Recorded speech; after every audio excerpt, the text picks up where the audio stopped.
ज्यों देखा तो पूतना के इतने लंबे चौड़े शरीर के बीच में भगवान मुस्कुरा रहे थे। अरे मैया सुन, क्या हुआ लाला? वहां पे दिख रहे हैं कि नहीं? आओ, वहां पे दिख रहे हैं। वहां पे कहां पे दिख रहे हैं? वहां पे। क्या कर रहे हैं? मुस्कुरा रहे। वो ठीक ठाक हैं। अब यशोदा मैया ने लंबे श्वास ले लिया। ठीक है ना? हाँ ठीक है।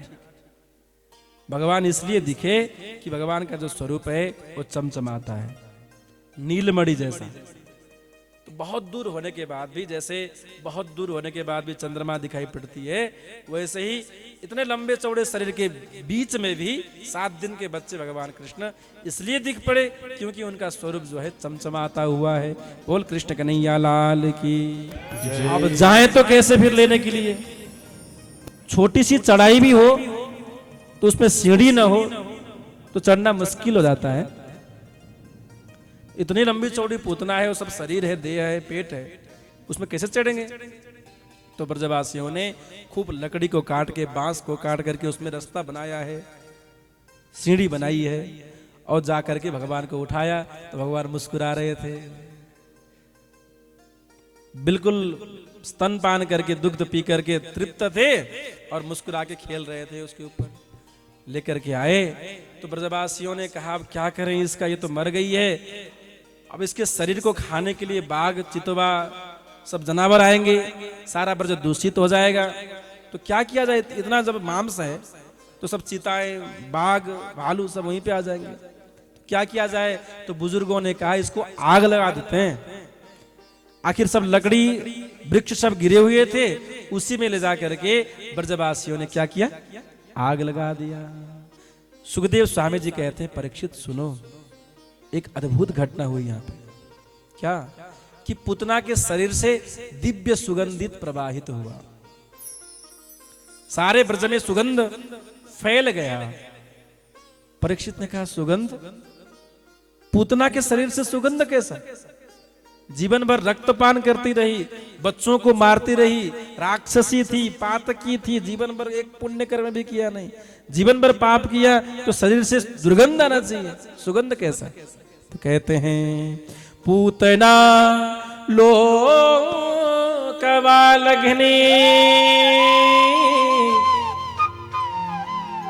राक्षसी रुधिरासना जिघांशयापि हरये स्तनं दत्त्वा पसद्गतिम्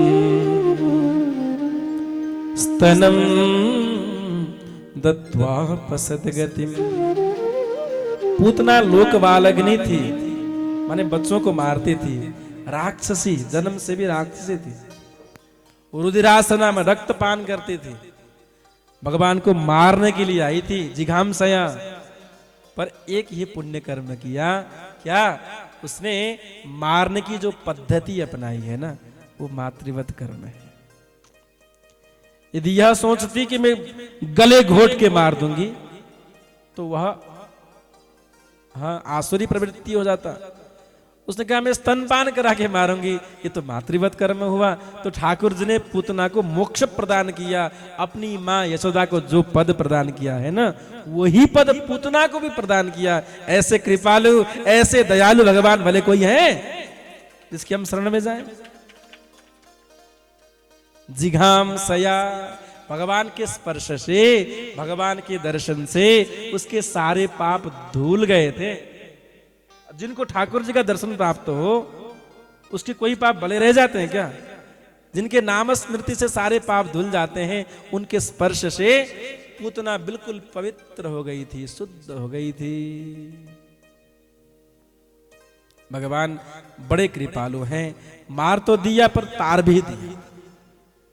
एक ही बाण प्राण हरि लीना, एक ही बार प्राण हरि लीना, दीन जानते ही निज पद दीना, दीन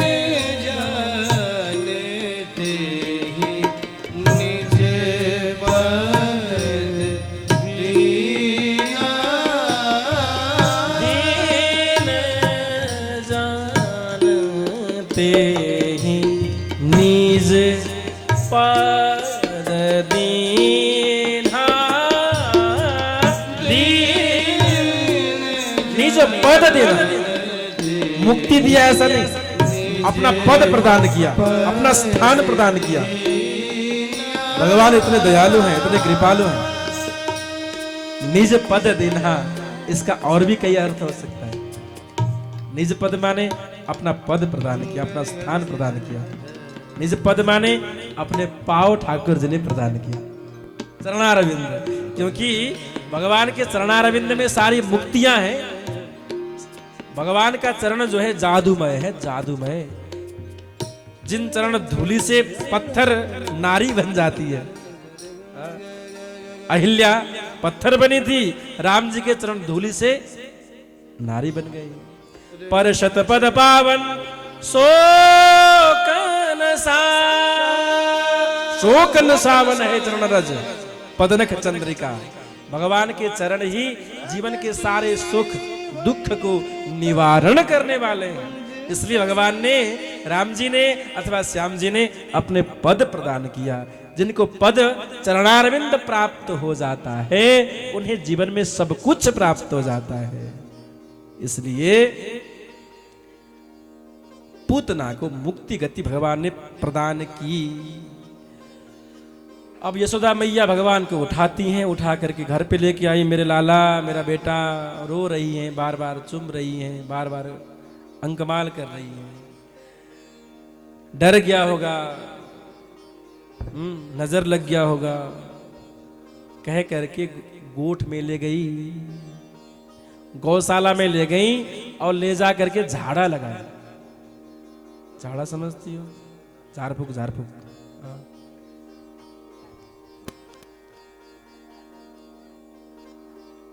फुक फक फक। ये फुक फाक करने वाले होते हैं ना, वो फुम फक ऐसे ही करते हैं सर। गोरखपुर में मेरी कथा हुई थी। गोरखपुर में मैंने करीब 7-8 कथाएं की है। गोरखपुर शहर में तो 3-4 साल पहले भी एक कथा हुई थी। कितने साल? 3 साल पहले गीता वाटिका में। उससे पहले की बात है, करीब 10-15 साल पहले की बात है। गोरखपुर में एक कस्बा है जिसका नाम है मलाव। सुना है आपने? मलाव। उसके थोड़ा आगे जाके मजगावा करके एक गांव है, वहां पे कथा हुई थी। तो मैं बीमार पड़ गया, खूब बीमार पड़ गया। तो वहां के पंडित जी थे जिनका नाम पांडे पंडित जी थे। पांडे पंडित जी बूढ़े बूढ़े से थे। मैं कहा पंडित जी मैं बीमार पड़ गया हूँ, करीब 5-6 दिन हो गए, बहुत स्वास्थ्य ठीक हो ही नहीं रहा है। तो पंडित जी ने कहा आपको नजर लग गया है, नजर। हमने कहा नजर? तो क्या किया जाए? पंडित जी ने कहा मैं नजर उतार लेता हूँ बढ़िया से। मैंने कहा उतार दो। फिर कैसे उतारना है? उतार दो, सत्य कह रहा हूं। एक इतना लंबा सा तलवार लेके आ गए वो, यूं लगाया मेरे गले पे। भैया आप नजर उतार रहे हो या कुछ और उतार रहे हो? मैंने कुछ नहीं होगा, आप निश्चिंत रहिए, निश्चिंत रहिए। यों करके यों घिसा, यों घिसा, यों घिसा। मैंने कहा भाई आज बच जाए तो बड़ी बात है। 15-20 मिनट के बाद कहा बस नजर उतर गया आपका। जो भी नजर लगा हुआ था वो ठीक हो गया। हमने कहा नजर की बात तो छोड़ो, हम बच गए, यही बड़ी बात है। बढ़िया से आप नजर उतार रहे थे, कहीं गला न निकल जाता। तो जगह जगह की अलग अलग पद्धति होती है। दिल्ली के साइड में मोरपंख से लोग झाड़ते हैं, नजर उतारते हैं। और कहीं तो झाड़ू से यूं मारते हैं, उतर जा रहे, उतर जा, भूत प्रेत निकल जा, मार मार करके जो है। अभी YouTube में बहुत सारे वीडियोस वायरल हो रहे हैं ना। क्या धाम सरकार? बालाजी धाम सरकार, बागेश्वर धाम सरकार। हाँ, यों यों लगाते हैं 1-2 झापड़, तो जो है सब भूत प्रेत भग जाते हैं। वैसे ही भगवान को भी झाड़ा लगाने के लिए मैया लेके गई और गौशाला में ले जा करके गोमूत्रेण स्नापयित्वा, गौमूत्र के द्वारा, गोबर के द्वारा स्नान कराया। शरीर में यदि खुजली, खजुली, फुंसे, फोड़े कुछ हो तो गोबर से स्नान करने से सब सही हो जाते हैं। तो भगवान को स्नान कराया और एक मंत्र उच्चारण किया, इंद्रियाणि ऋषिकेश। यह झाड़ा लगाने का मंत्र है, नजर उतारने का मंत्र। यदि आप लोगों को भी आवश्यकता हो तो आप लोग भी याद कर सकते हैं। घर में पंडित जी कभी ना आवे, बच्चे बीमार पड़ जाएं तो अपने आप तांत्रिक बन सकते हैं, झाड़ा लगाने वाली बन सकती हैं, वैद्य बन सकते हैं। एक दो मंत्र हैं, यदि इसे याद कर लें तो सब लोग हाथ जोड़ेंगे। एक बार मैं कहूंगा, एक बार आप लोग भी कहना, और यही प्रार्थना करना कभी नजर न लगे किसी को भी, आपको भी न लगे, हमें भी न लगे, आपके बच्चों को भी न लगे। हाथ जोड़ के इंद्रियाणी बोलिए। नहीं क्या समझ में आवता? तुम जोर से बोली। और टोपी वाले बुंदू नाला फेट बोलनुस बनाएंगे, बेस्तरी भरनुस बने। इंद्रियाणी ऋषिकेशः प्राणान् नारायणो अवतु श्वेतद्वीप पतिश्चित्तम् मनो योगेश्वरो बतु प्रश्निगर्भस्तु